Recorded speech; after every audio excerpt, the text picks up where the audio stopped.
नमस्कार दोस्तों, आज मैं सुनाऊंगा मोटी बहू की कहानी। किशोर जी शहर में रहते थे। उनको एक बेटी और एक बेटा था। बेटे का नाम अनिल और बेटी का नाम लीला था। उम्र होने पर पहले बेटी की और बाद में बेटे की शादी करवाई। बहू का नाम सीमा था। शादी के 2-3 सालों में ही सीमा का काफ़ी वजन बढ़ गया था और वह पहले से दुगनी मोटी दिखने लगी थी। इस मोटापे की वजह से सीमा को कई लोगों के ताने सुनने पड़ते थे। पड़ोसी भी उसे मोटी भैंस कहने में हिचकिचाते नहीं थे। कितनी मोटी हो गई है, कैसे दिन पर दिन फैलती जा रही है। देखो, जरा भी शर्म नहीं आती। पति बेचारा सूखा जा रहा है, यह देखो खा खाकर कैसी मोटी हो रही है। कुछ इस तरह की बातें अक्सर सीमा के कानों पर पड़ जाती थी। स्वभाव से हंसमुख सीमा इन बातों को इग्नोर भी कर देती, लेकिन उसे ज़्यादा दुख तब होता था जब उसकी खुद की सास और ननद उसके मोटापे के लिए उसे दोषी ठहराते और भला बुरा कहती। अनिल शरीर से काफ़ी दुबला पतला था। शादी के बाद भी उसके शरीर में रत्ती भर का भी फर्क नहीं आया था। हालांकि सीमा मोटी होती जा रही थी, उसमें उसका कोई भी दोष नहीं था।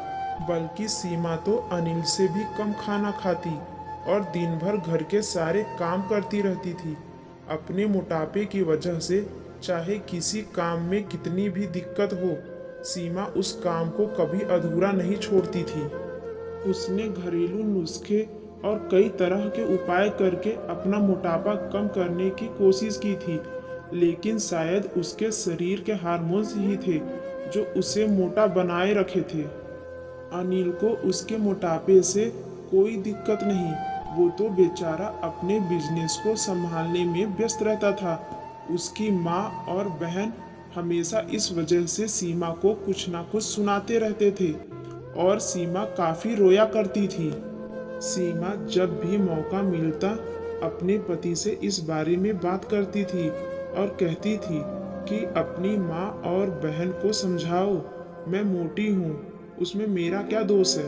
पूरी दुनिया मुझे कुछ भी कहे, मुझे फ़र्क नहीं पड़ता, लेकिन जब मेरे अपने ही मुझे भला बुरा कहते हैं तो मुझे काफ़ी दुख होता है।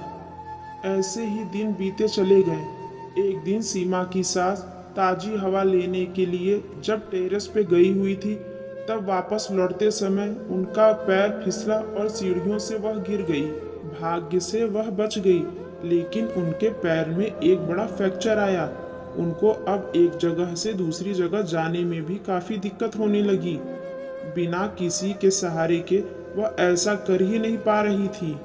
जिस मोटी बहू को वह रोजाना ताने मारती थी, आज वही बहू उनका हर काम कर रही थी और उन्हें एक जगह से दूसरी जगह ले जा रही थी। उनका खुद का वजन भी 75 किलो था, जो उनके बेटे अनिल के लिए भी उठा पाना संभव नहीं था। हमको विचार आया कि बहू शरीर से भरी पूरी नहीं होती तो आज उनका क्या होता।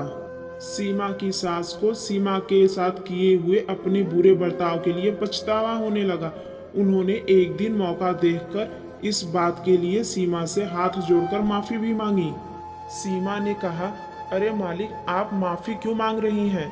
आप मुझे समझने लगी, मेरे लिए इतना ही बहुत है। उस दिन के बाद सीमा के साथ में कभी भी उसे उसकी मोटापे की वजह से एक शब्द भी नहीं बोला, बल्कि तो उन लोगों से लड़ जाती थी जो सीमा को मोटी कहकर उसकी बुराई करते थे। सीमा की ननद भी इस घटना के बाद उसे इस विषय पर कुछ भी ना कह सकी। खुश मिजाज सीमा अब पहले की तरह ही सब कुछ भुलाकर खुश रहने लगी। दोस्तों, हमारे समाज में हमारे आसपास आपको ऐसे कई सारे लोग मिल जाएंगे जो दूसरों को उनके शरीर की बनावट के हिसाब से गलत नाम देते हैं या उन्हें नीचा समझते हैं। किसी की हाइट कम है तो नाटा, किसी का रंग काला है कालिया, कोई हेल्दी है तो मोटा, किसी के बाल कम है तो टकला। हमें ऐसी सोच को पूरी तरह खत्म करना होगा और यह समझना होगा कि बाहरी स्वरूप ज़्यादा मायने नहीं रखता, मायने रखता है भीतरी खूबसूरती, स्वभाव और विचार। अगर आप लोग को ये कहानी पसंद आया तो please like, subscribe my channel. Thank you for watching.